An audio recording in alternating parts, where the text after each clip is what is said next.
So yun, ito muna yung gagawin na.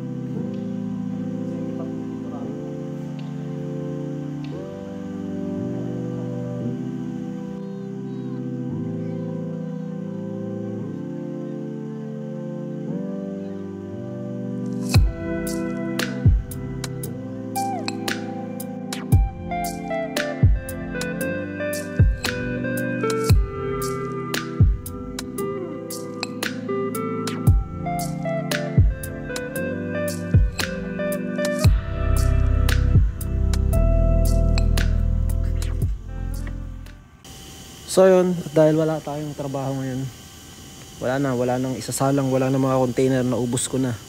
So next naman, ito kasi kahapon nilinisan ko to, yung machine ko, yung short ball machine. Tinanggal ko lahat ng alikabok, tas yung mga short ball.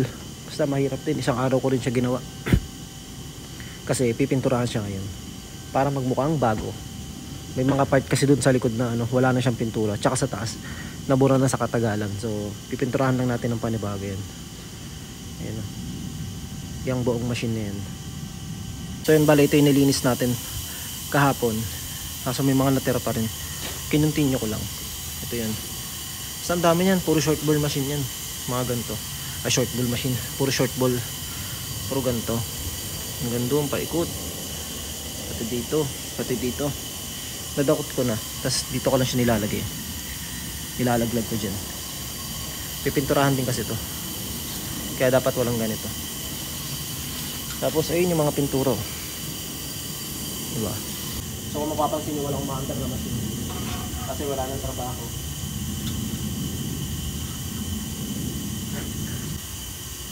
Ito pa ako.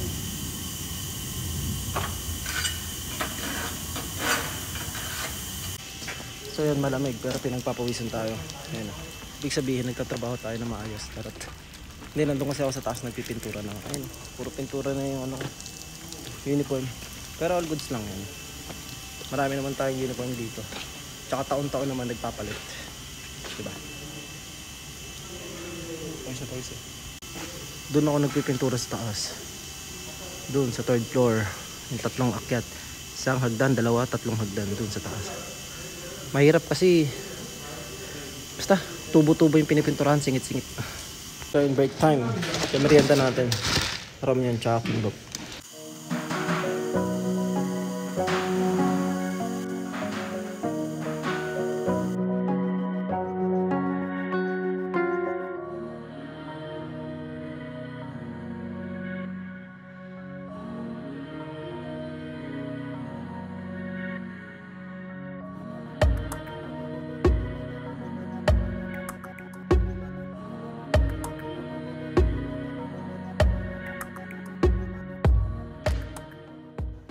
So yun, bali tapos na nga tayo sa ginagawa natin. So ayun yung ginawa natin maghapon. Nung umaga, tumulong ako doon sa kasamahan ko na maghanap ng takip dun sa may takip sa sa mga container. Tapos nung hapon, mga alas 2 na kami nagsimula, ayun, nagpintura. Nagpintura na kami nung dun sa pwesto ko yung machine na short ball machine. So yun lang, hanggang alas 5. Tapos pinahinto na nila ako ng 5. Sabi na, baba ka na Vincent, okay na yan, pahinga ka na. Tapos yun, di ba? Tapos isang oras tayo papahinga bago mag-out. Kanina kasi dumating yung boss, pero ngayon wala na. Ganun naman sila, pag wala na, okay na. Tsaka sila naman nagsasabi, pahinga ka na. Gusto nga nila dun sa office. Dun, papahinga kami dun, nakaupo lang. Pero ako lumalabas ako. Dito lang ako. Kunyari, dun ako sa pwesto ko, kaya dito. Hindi ako sumasabay sa kanila tumambay. So yun lang, pag nandito ka na, diba, tatabaho ka dito. Talagang sa'yo ipapagawa yung mga mga may hirap na trabaho, yung mga maduduming trabaho, kagaya ng pintura. Tignan yung tsura ko. Diba? Hindi naman halatang nagpintura ako. So yun. Kasi sila dito, kaya nga sila nag-hire ng foreigners, kagaya natin, mga Pilipino, ibang lahi. Kasi yung mga Korean, gusto nilang trabaho, sakto lang, hindi sila mahihirapan. Mahirapan man sila, sakto lang. Tapos kung mahirap man, ipapasa sa atin yan. Kaya nga tayo nandito eh. Kagaya nila, yung dalawa, terenim namin sa Katsadyang yun. Pag may siya, kunyari may kailangan gawin dun sa pwesto niya, may papahanap sa akin, Vincent too, tatawagin ako niyan. Presensyadang naman, maghahanap ng gagawin, Vincent too, gawin mo to. Sila yung taga-isip ng gagawin, pero kami yung gagawa. Kami ni Kuya Kevin. So, ayun. Dati ano pa ako parang conscious pa ako sa uniform. Parang gusto ko saktong dumi lang. Pero nung lagi nang ganun yung trabaho, kunyari, minsan magsiset ka ng pintura, lulusot ka sa ilalim, maaalikabok ka, wala na akong pake. Kahit madumihan. Kasi pinapalitan naman tong uniform. Tsaka, mas gusto nila yun na nakikita kang ganun. Hindi naman nakikita madumi. Nakikita talagang nagtatrabaho ka. Tsaka, kaya mo yung trabaho. Ayun kasi yung nakikita nila, ayos to si Vincent, sumusunod. Tapos hindi maarte, ganun. Wala, pag nandito na kayo, tatanggalin nyo na lahat yun. Yung arte nyo, pag inutusan kayo lumusot sa gawin mo to. Kagaya ng trabaho natin kanina dun sa taas. Maalikabok dun. Alikabok yung, wala na, humihilata-halata na lang ako dun pag nagpapahinga. Tapos yun, madikit ka nga lang sa baka sa pinipinturahan mo kasi nga masikip. Mapipinturahan na uniform. Pero ayos lang. Kasi itong uniform naman, napapalitan naman to. Tsaka marami tayong uniform dyan. Tsaka sa kanila naman to, hindi naman natin binibili itong uniform. Pwede nga to, ano mo na Pag marami na, ayaw mo na. Tapon mo na. May bago naman dyan. Siyempre tayo, mas gusto natin yung ganito. Na mukha tayong lagi nagtatrabaho. Sabi nga ni Kuya Kevin, mas gusto ka nila yan, nakikita na ganyan, marumi ka. Para pag nakita ka ng boss, sabihin niya, sipag, nagtrabaho. Diba? Ganun. Kaya pag makikita nyo, siyempre hindi naman ako nagbibideo kasama sila. Sila parang kakapasok lang ng trabaho. Ang madumi dito, ako, pag nandito si Kuya Kevin, kaming dalawa. Para mo lagi kaming may mga musang dito. Ganun. Ito yung buhay talaga dito sa abroad na dati iniisip ko pag abroad, sarap ng trabaho sa abroad. Mga ganun. Pero hindi. Trabaho talaga. Paghihirapan mo yung pera, tapos yung mga hindi mo ginagawa sa Pinas na trabaho, wala, gagawin mo dito. Kasi dito naman, worth it naman yung pagtatrabaho mo.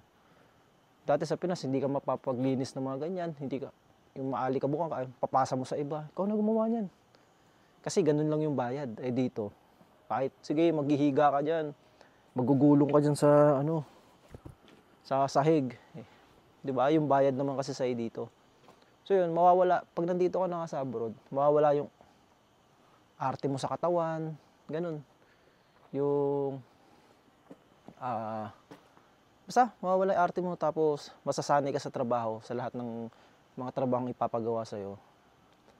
Buti na nga lang, yung mga trabaho na pinapagawa sa akin dito, nagagawa ko na rin siya sa Pilipinas. Kasi sa amin, ganun, sinanay kami ng magulang namin na ganun Di ba? Na trabaho. Ganun. Hindi kami namimili ng trabaho. So, yan. Pagdating dito, basic na lang. Kaya yung trabaho.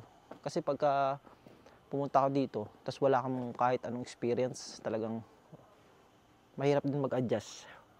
Lalo yan. Kunyari, papapinturahan nila, hindi man lang kung bago ka, kung hindi ka sanay magpintura, hindi ka naman tuturuan, pinturahan mo yung taas. On the spot na Kunyari, mag-grinder ka, on the spot din. Grinderin mo yung diba? Buti na lang sanay tayo. Sanay tayo mag-repair kahit paano.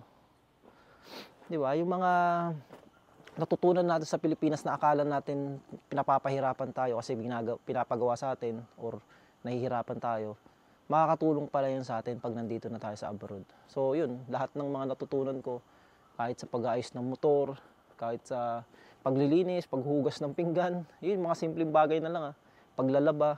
Dito, pagdating ko dito, ako na lahat ng ginagawa ko yun. Kaya madali na lang sa akin kasi sa Pilipinas pa lang, ginagawa ko na siya ng normal. Kaya pagdating dito, normal ko lang din ginagawa. Diba? Parehas lang. Pero dito nga lang, trabaho talaga. So yun yung tsura ko. Madilim na kasi. Dumi. Pero kaya pa naman nalabayan. Doon sila nakatambay sa office, ako dito lang sa labas. Nasa blind spot, tinitingnan ko may dadating. Kahapon, -1. 1, yung lamig. Ngayon naman, 13. Nawala na naman yung lamig. Paiba-iba talaga. Minsan malamig, may hindi. Kaya pinagpapawisan tayo kanina.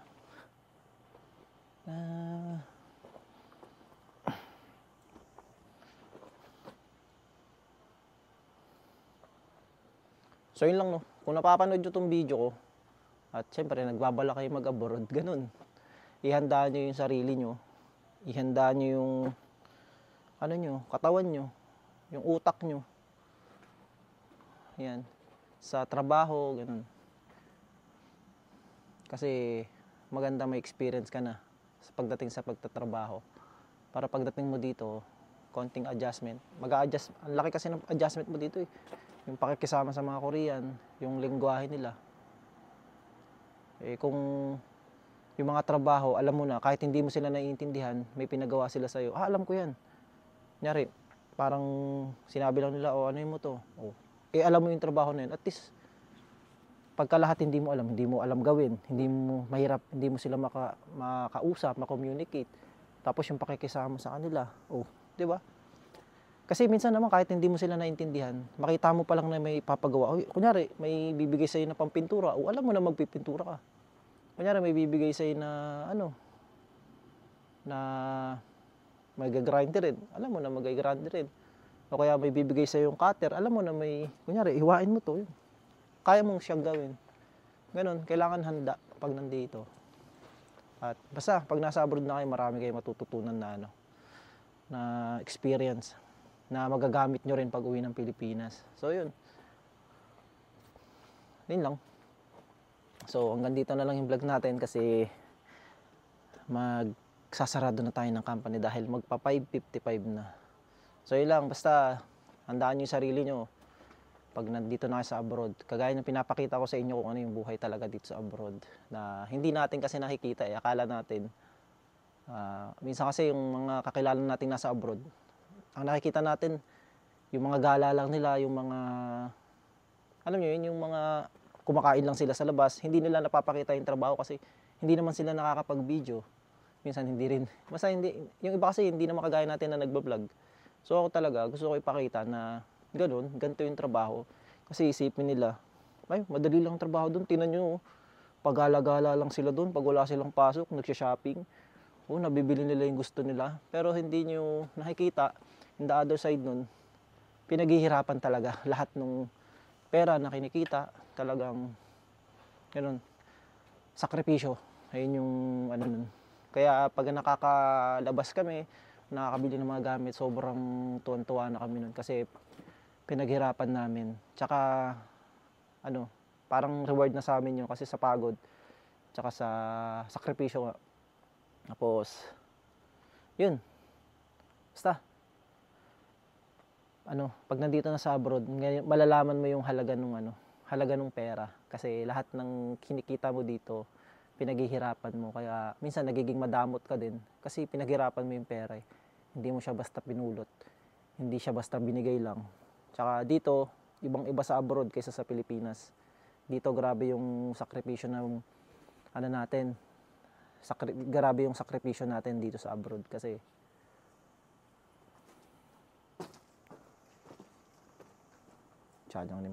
number 1, malayo ka sa pamilya mo. 'Di ba? Number 2, yung hindi mo kababayan yung mga katrabaho mo, ibang lahi, makikisama ka. Number 3, ano pa ba? Yung homesick, yung lungkot, ganun. Kahit, tapos, yung lungkot. Number 4, isa pa yung, wala kang kasama. Mag-isa ka lang dito. Ako, kagaya ko mag-isa. Ano pa ba? Basta ang dami mong sasakripisyo eh. Yung mga pagkakataon na pwede kang gumala sa Pinas, hindi mo magagawa kasi nandito ka. Yung mga mga mahalagang araw na wala ka dun sa Pinas, wala ka kasi nandito ka. So yun, ayun yung mga sinasakripisyo natin kaya mahirap din sa abroad. Pero wala, lahat naman ng paghihirap nun may kapalit. So yun lang, basta pag mag-abroad kayo, pag-isipan nyo mabuti. At basta ipapakita ko lang kung ano yung mga ginagawa namin dito para may idea kayo at alam niyo yung mga nangyayari dito. So, yun lang. Hanggang dito na lang. Umuulan na. Bye-bye!